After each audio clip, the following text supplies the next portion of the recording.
Okay, good afternoon. How are you doing today? Good? A little bit sleepy? Because of the weather? This kind of weather is good for sleep. Yeah, especially in the afternoon time. Okay, so let me quickly know a little bit more about you because now you will sign up for your attendance and then some of you I might know more, some of you I don't quite know about it. Mei Ling, yeah, Gayatri, okay. Nana, no. Jakob,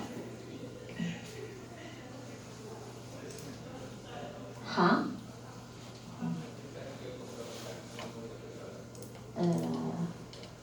Riskan, Andrea, Innocent, I, I, EAI,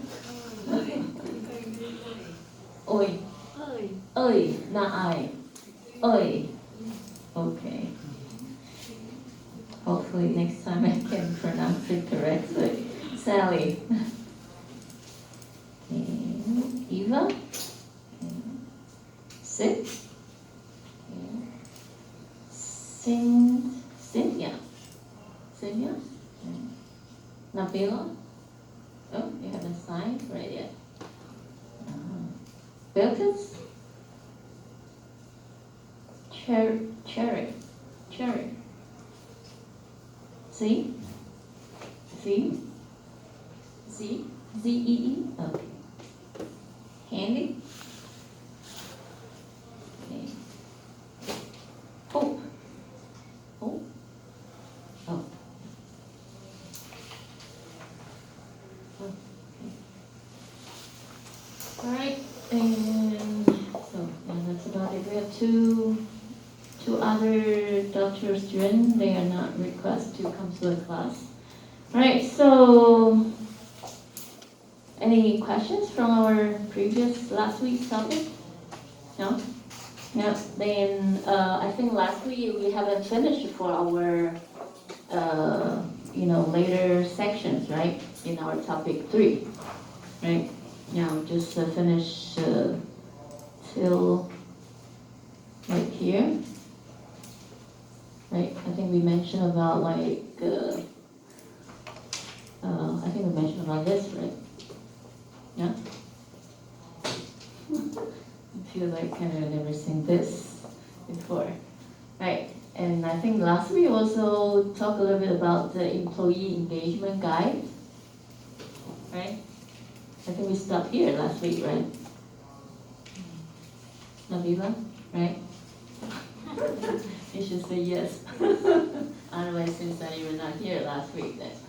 Right, I think I skipped the video for your reference. And for the job analysis, the most important thing, one is the job description and job specification, right?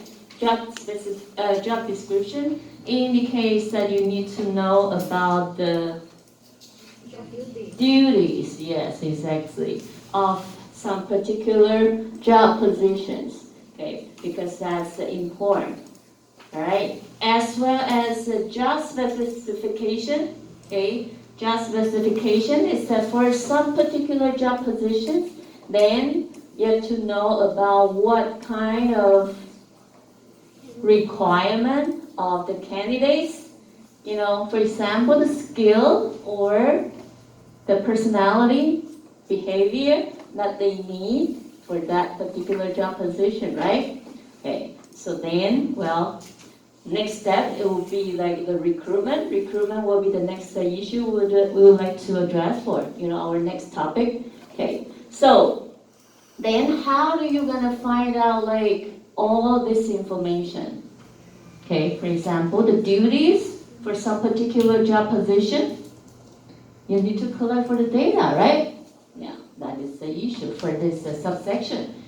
Different methods to collect for the job analysis information.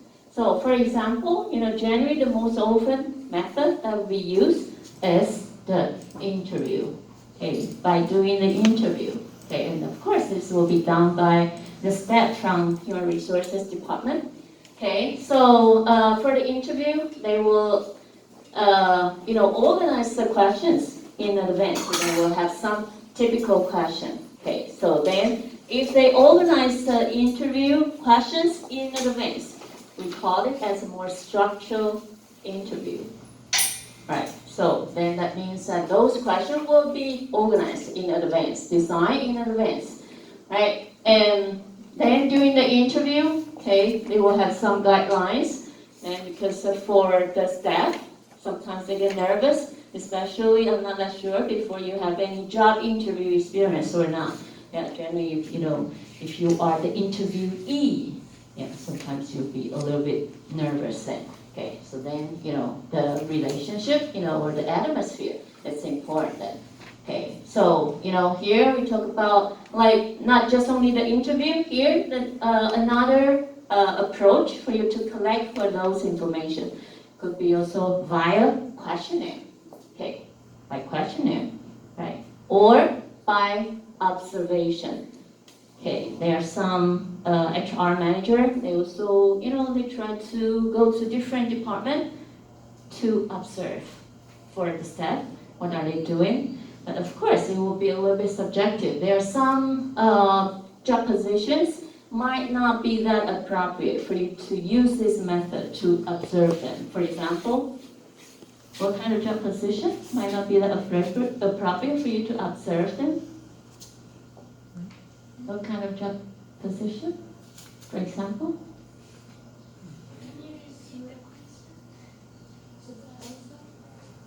I mean, like, for you to collect the information about this, for example, job description, you need to know about the duties, okay, that's been done by some particular job position, right? So then you need to start collecting for the data. And then earlier I mentioned about the first approach will be by the interview, right? Here, okay, by questionnaire will be another approach. And the third approach could be done by observation. That means that, HR staff, they might go to different department to observe, okay, what are you doing, right? So, and of course, they will have some fundamental, information on their hands, so then they observe. So here, the question is, what kind of job position might not be that appropriate for you to observe them? For example, doctors or psychiatrists, psychologists. Yeah, exactly. There are some kind of, we call them more professional workers. Okay, skillful worker, for example, like engineer, right? Or programmer. Sometimes like some programmers, okay, they're sitting there, it seems like they're doing nothing, yeah, but then might be thinking, right? Yeah, for example, in the computer science, we have a student here in the computer science major. Sometimes you sit in front of the computer, and then maybe after 2 hours, nothing comes out, right? Yeah, when you're doing the programming work, all right? So under this kind of situation, it might not be that appropriate for you to observe, all right? Okay. But then for some like assembly line workers, yeah, then it could be, it also a good approach, yeah, to observe them, right? Appropriate or not appropriate. Okay, we'll keep the diary log, quantitative technique. Okay, this is also a little bit like a questionnaire. We have this, it's called Position Analysis Questionnaire. Okay, PAQ, it contains about 190 items. If you're interested, you can also click the linkage, it's a website. So it has about 194 items, okay, and then it's been divided by, as I remember, since it has 6 different dimensions, right? So then, of course, for the employee, okay, to fill out that questionnaire, Okay, then it provide more very detailed information about some particular job position.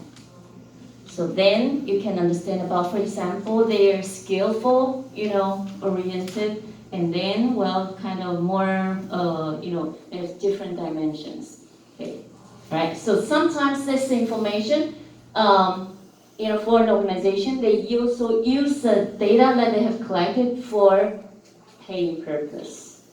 Okay, so then it brings more, we call it like equality. Okay, internally, sometimes you also feel like, for example, you work for HR department and then you have a good friend, he or she work in this R&D department, well, but then the salary, you also have the same degree, bachelor degree or master degree, but then your friend get a lot better salary. Okay, why? Yeah, you must feel like, well, why is like that? We have the kind of similar education level and background, and also the experience that we have is also quite similar. Yeah, but then why, like, your friend is in the R&D department, but then you are in the HR department or finance department, for example, and then your salary is a lot lower than his or hers.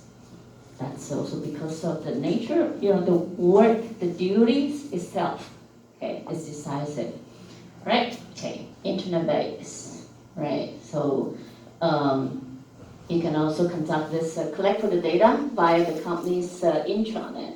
Yeah, sometimes for the, this different job position, different department, sometimes in the, company's website, they also have some information that you can also collect for those data from, right? So those will be different approaches for you to collect for the data, for you to conduct this job analysis. Understand it? All right? And then the following one will be another approach. Okay, generally you can use that to collect for the data or to analyze it for probably a little bit more like managerial level, right? We call it as competency-based job analysis. Okay, competency-based. What does it mean by competency? Okay, the competency in the case is observable and also measurable behavior. It's related to this employee itself. Okay, what kind of, for example, for some particular job position, what kind of competency that he or she needs to have. Okay, for example, if we summarize it, it will be a little bit like kind of job profile. Knowledge indicates your technical skill. Skill, okay, or special ability in the task. Attitude is a bit more toward to the behavior than others. For example, experience. So I'm sure that for like some of you, if you check for some job position opening, they will list it up like, well, you need to have, for example, if you are interested in some particular industry, they might list up this job position. Okay, you need to have at least maybe 2 years experience in this industry. Then, of course, if they recruit you into this job position, then for you, you are not like kind of brand new. You have a little bit idea about this industry, right? Knowledge, skill, attitude, others, KSA. Okay. This is also the acronym that generally we will use for the competency. Right. So then for the competency model, okay. Here I give you 2 different examples. Either one is also okay, right? Here in our textbook, we use this one. This is for you to analyze the competency for HR manager. So then it categorizes them categorize this position, HR, Human Resources Manager, by their competency that they need in their behavior. Okay, that is the upper part over here. Okay, the purple color and the green color over here will be related to the experience that they need to have.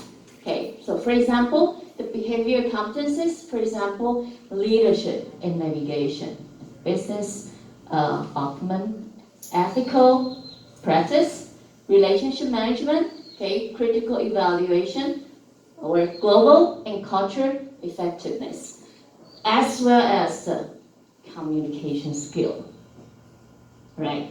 So that means that, as a HR manager, you need to have all these, important competencies in your behavior then, right? And then in the experience, okay, the request for an HR manager would be related to, to deal with people in organization or in the workplace or the strategy, okay, different dimensions, right? So for example, the strategy, okay, the experience, the expertise that they need to have will be also, they also need to have the concept of the business strategy, all right? They need this expertise. It's more toward, we call it as conceptual.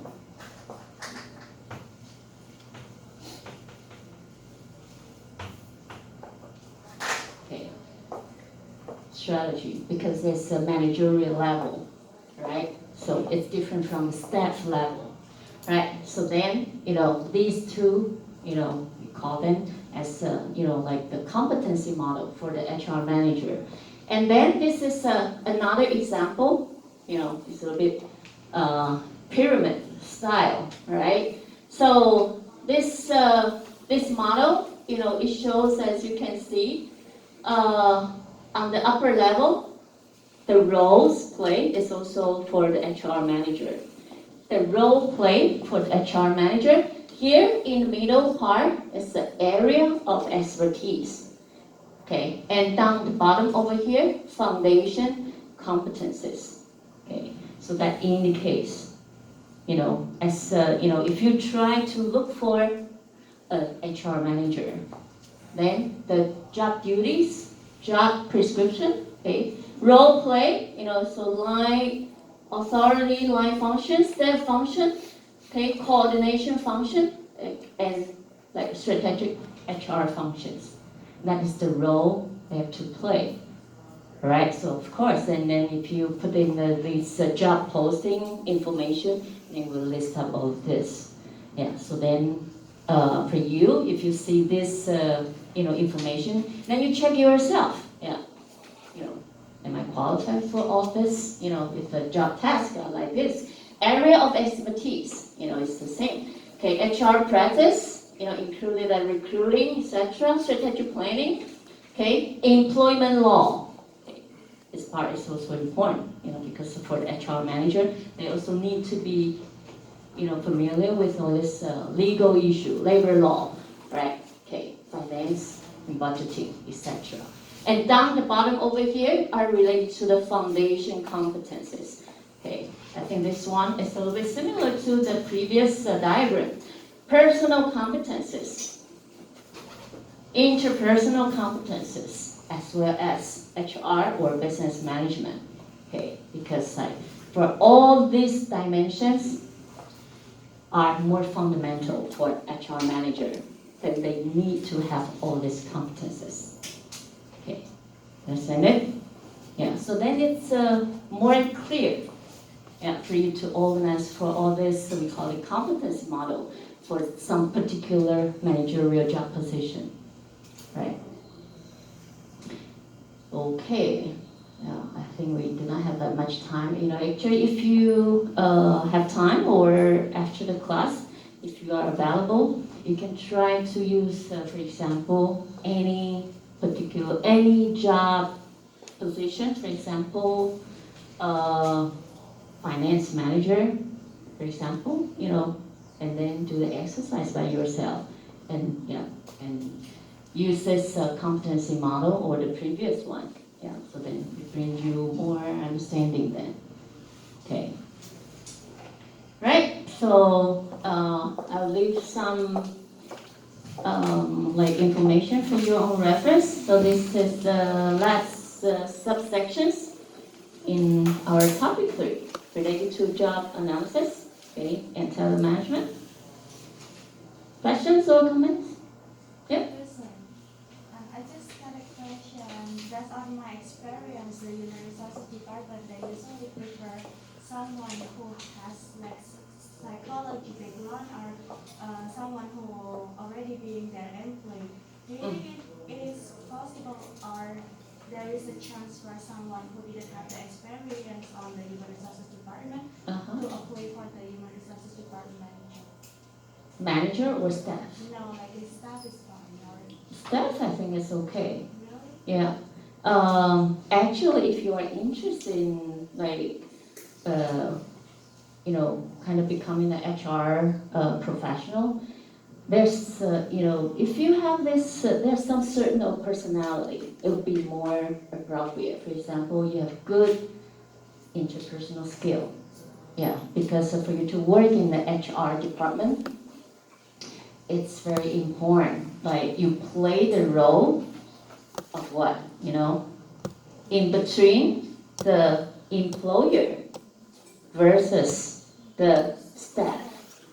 You are like a liaison. You understand about the liaison?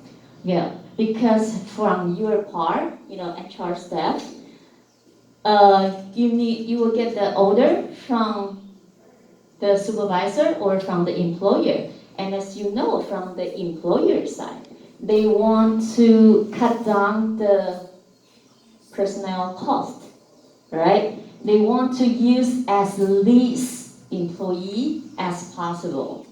And they try to maximize the utilization of each employee, all right? But then for the staff level, of course, they want to have more, or from each department, they want to have more manpower.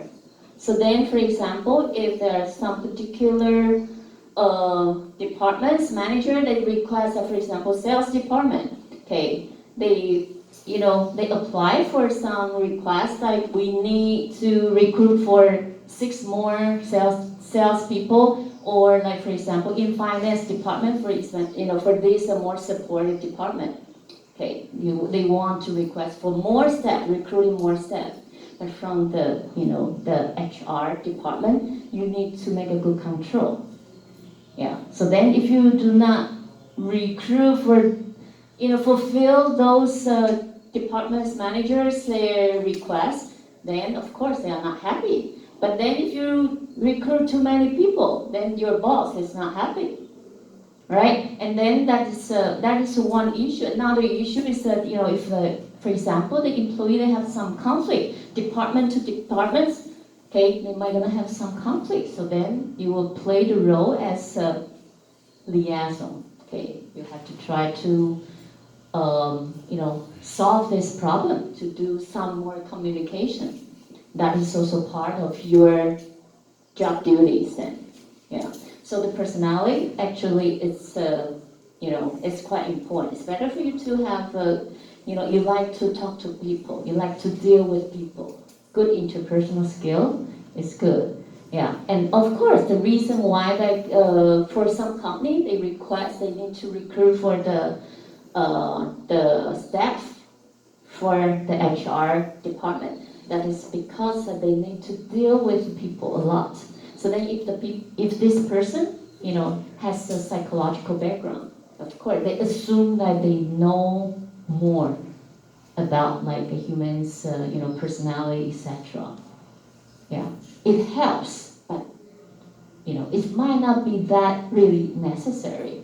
So if you tell me about in the near future, if when you graduate and then you are really interested in this HR, related work, and then you saw some job positions from some particular company, and then this company is also one of the ideal company you want to work for. You check for the company's background, you feel it's good, and then they list up this criteria that it's better that you're in this psychology background, sort of. I would say that you can also try it, even though you do not have that. Yeah. I'm sure that for some of you here, you have the job experience, and then for you to, if you know, like to apply for some job position, sometimes you feel a little bit hesitating, right? Because there are so many, like as we mentioned, the requirements list up over there. But then you check for yourself if you can, check yourself if your requirement can like fit in with like 80%. I think that will be enough. Sometimes for you to look for a job, sometimes also by luck. It's a little bit, of course, your qualification is important, yeah, but sometimes also by luck, yeah. It's, after you have this job interview with the interviewer, and then they found out like, well, it seems like you have some traits, some characteristic, it's what they like. Yeah, even though it's not kind of 100% like fitting with all this requirement, sometimes you will also, yeah, get the job offer. Yeah, don't minimize your qualification, your talent, right? Yeah, yeah. I did that before also. Yeah, it's like check because for most of the company they will list up, tons of the requirements, especially for the good company, they of course they will be more strict then. Okay. Yeah, that is a good question then. Yeah, other questions? No, then we move on to, yeah. So today we will have, in our last section, we will have our, the first reading presentation. Yeah, so then I will finish the lecturing part in our second section then, right? Okay. So then we move on to the, also in our part 2, staffing, workforce planning and employment, okay, the topic 4, related to personnel planning, okay. Because those are, this topic, they have the, some relevant, okay. After you conduct this job analysis, what are you gonna do next? Just leave it there. Of course. Then the next issue that you have to do is for you to make planning, personnel planning, right? Personnel planning that indicates how many job positions that you need to fill them up, and what kind of requirement, what kind of candidates that you want to look for them, right? So that is the next step then. You don't want to, as we mentioned, like if for the HR department, you need to cut down this personnel cost. So you don't want to spend too much money, in this personnel expenditure. Otherwise, it will eat up all your profit from your company. Yeah. Generally, people say that for your personnel cost for a company, it cannot exceed how much percent? Try to make some wise guess. Just personnel cost. 30%. 30? Yeah, so you're a little bit conservative. It cannot exceed maximum, in any case maximum. 50%. Yeah, you cannot exceed 50%. Yeah, right? If your personnel costs exceed 50% of your total profit, that indicates, because for you to run a company, it's not just the personnel cost, right? You also have different kind of costs. For example, you need to rent for this office, and you have the overhead costs, etc. Right? So then, if you recruit for more employee, then of course your personnel expenditure will be higher then, right? So personnel planning and recruiting. Okay, you make a plan, then you start your recruiting process. Okay, do you need, in the recruiting process, you need more candidate or less candidate? More candidates. As more candidates, the better, or as less, as less candidate, the better. Of course, more. You need a big pool of candidates. If you want to recruit for, like, for example, 50 employee, but then it comes out with 60. Can you make good selection? No, of course not. All right, so then that means that the recruiting process, that's very important, right? Okay, so before we talk about it, I give you a little bit guideline, okay, for this topic, okay?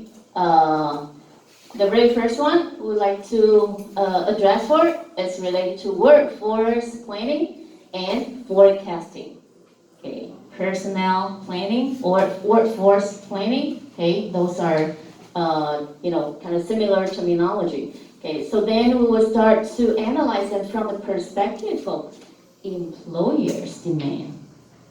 Okay, you will try to perceive or to analyze things from different dimension. Okay, here we like to perceive it from the perspective of employer's demand. Okay, how many positions that you need, right? And strategy, okay, and the workforce planning. For example, for your company, if you want to implement different business strategy. For example, diversification or vertical integration or internationalization. Those are different strategy, right? Yeah, so then the workforce planning, of course, it's all going to be different then. And the second one, after this, you analyze with this perspective of employer's demand. Then, next step you have to do is to forecast. Forecast what? Forecasting the supply of the candidates. Demand versus supply, right? And supply of the candidates, of course, you can check from outside of your organization or internally of your organization. Okay, that's the second one. And this is more for the staff level. For the managerial level, we call it as succession planning. Ever heard about this terminology? Succession planning? That indicates you need to find a successor for some CEO. Okay? For some CEO, if they are going to retire soon in the next couple of years, well, they have to, find their successor. Okay, that's what we mentioned about this succession planning. It's very important, okay, for an organization to, especially if you are like a multinational company or you're a listed company. Okay, if you find a good successor, and then of course you will keep your business, has good performance, right? And